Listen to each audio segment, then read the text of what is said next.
Hi, you're watching Classic Airsoft. I'm Olli, your host, and today I show you the LCT G3 SG1. So SG1 means Scharfschützengewehr. In English it's equal to sniper rifle, but I think it's more the DMR role. So this gun was made by HK for German police forces as a semi-automatic sniper rifle.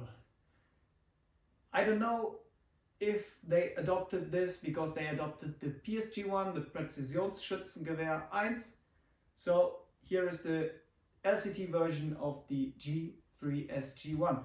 After Tokyo Marui released in 1995 the first version of the G3 SG1 as an AEG, Classic Army followed up in the early 2000s with this lineup from the G3 models under the brand SAR, I think, if I remember correct. Then Jingong entered the market with its plastic copy of the Tokyo Marui version. So here we have a totally different thing in build quality. We have the LCT G3. I got this gun from ShopGun to show you this nice gun. So we have the LCT box, nothing special. What you can't read on the box is, for example, Gate Asta. You have some LCT models with Gate Asta, but ShopGun has an exclusive joint venture with LCT. So this gun is with a built-in PERUN ETU Mosfet version 2 or 3.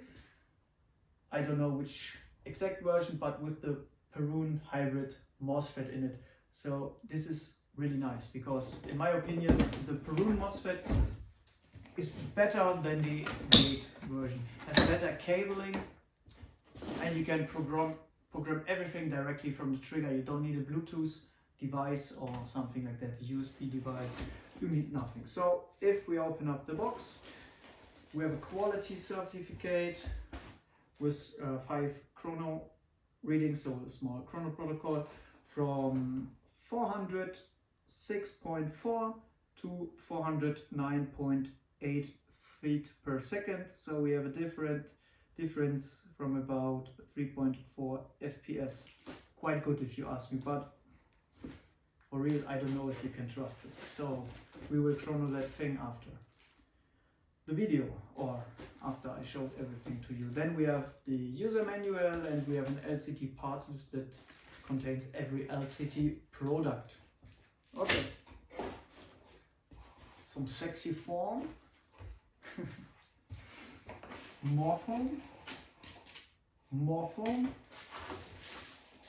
and we have this full steel bipod because it's the SG version, so we need a bipod. Then we have magazine, low cap magazine as well, full metal, full steel, like the bipod. So we have only steel components here where metal parts are. Then we have get it out of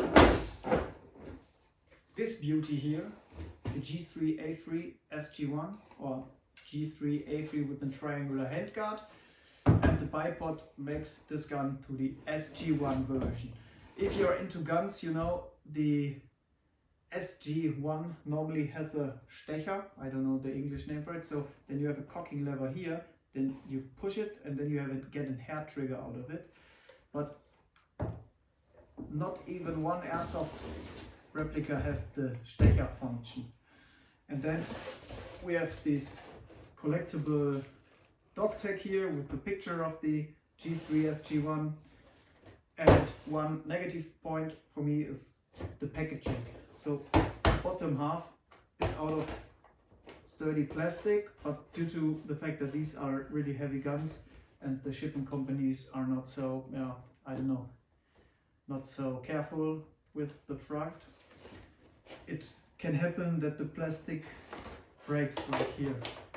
It's not so nice. I wish they would ship them only in foam inlays like this thing on top. So let's get the box away.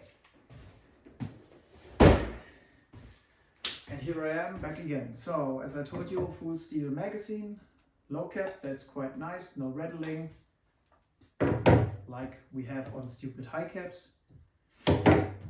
full steel bipod. The bipod is one thing, I don't know if I like it or I dislike it. The spikes on the bipod are out of steel and quite sharp, but if you take a look at a grey room video from HK, I place it here that you can see it, from a guy called Teufelsson Tactical. He made a video about the G3 SG1 out of the grey room from H&K. There we will find, wait a sec, that the spikes are more likely like this on the Tokyo Marui version. So the spikes on the rear one in the grey room looks like the spikes they are rebuilt by Tokyo Marui. Here you can see the difference, but that's the only point I consider with that gun. And then you have the Tokyo Marui version here. As you hear, it's quite fragile, made lots of noises. I put it by side. And if we take the SG1 here, as you hear, everything is really sturdy. Nothing wobbles here. Everything is really how it should be. And the thing how the bipod is mounted is quite nice as well on the LCT version.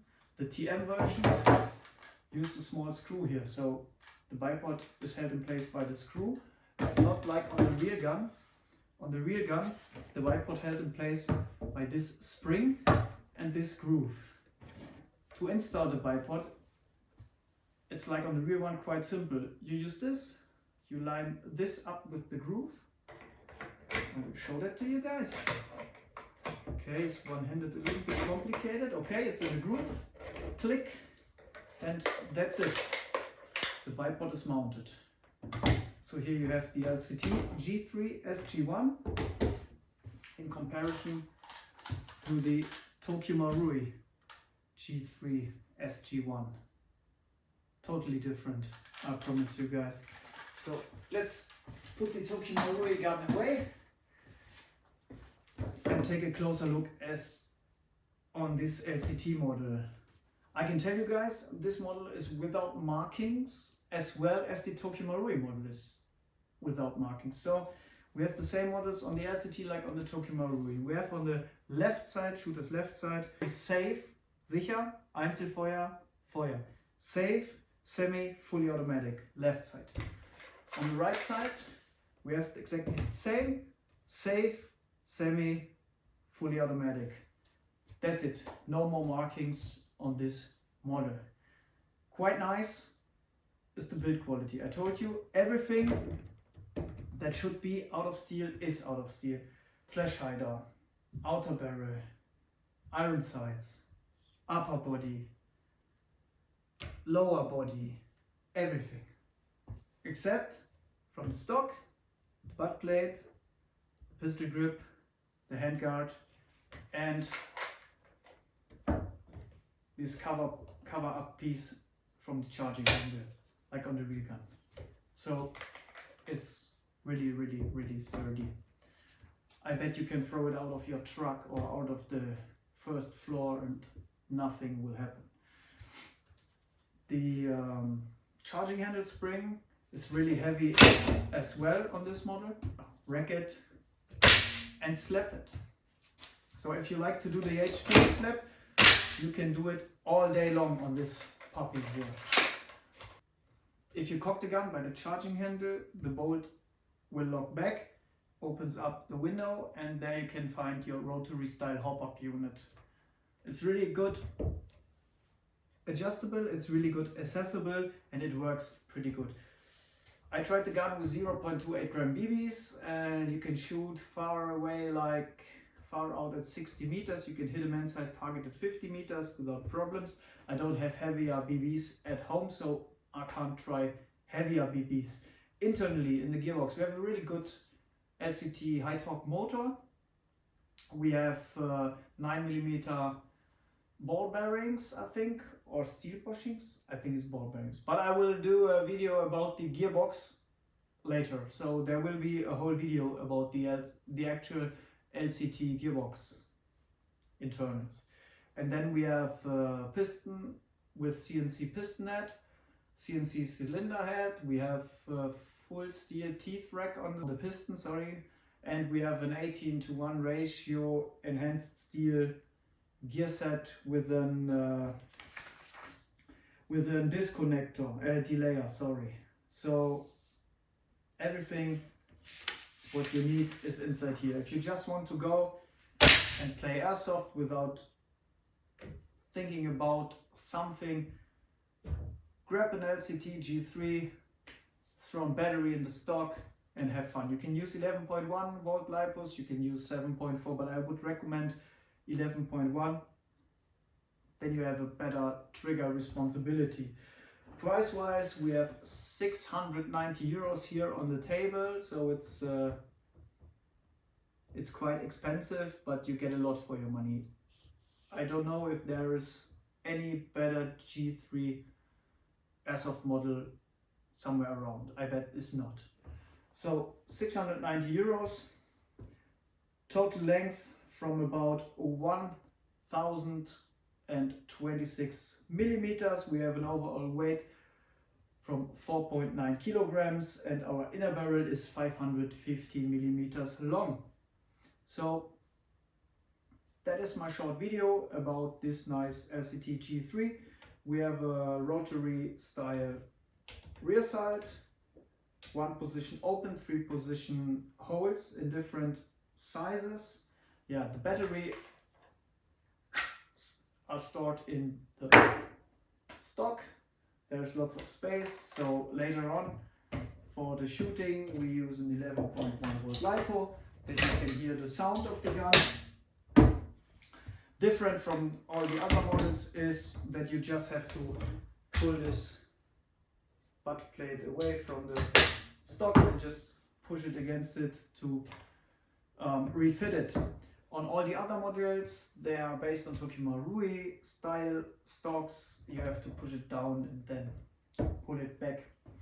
Magazine wise, we have this LCT magazine that fits perfectly. Really nice would be if we had a shorter magazine. So here's a Tokyo Marui SG1 magazine. Sadly, it doesn't fit. You can insert it like this, but it's not wide enough or not enough in the mag well. So perhaps you can make it fit if you Dremel something on it. I don't know. You have to try it. Accessory wise, you can use standard mounts like this, but this is a Tokyo Marui mount. To get this perfectly fit on the receiver from the LCT, you have to Dremel something from here away. But real steel standard mounts will fit directly on the LCT model. So there you can see that mostly everything are based on real spec measurements and is not it differs not so much like on the airsoft versions. Okay, now I would give you a small sound impression and trigger responsibility impression. The thing is, this is an SAEG, it means semi-automatic electric gun. We only have semi-automatic electric guns here in Germany. Everything that's above 0.5 joule has to be semi-automatic, so this can't even shoot fully automatic, it's semi only.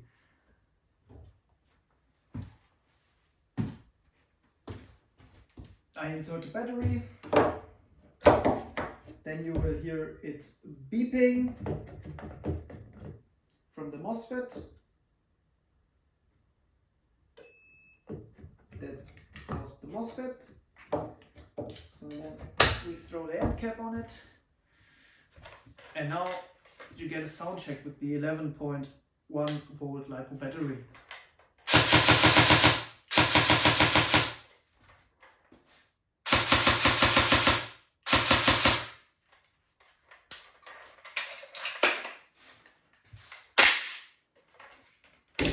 So that was the sound check of the LCT G3 SG1. I hope you enjoyed it. I will do a chronograph shooting as well.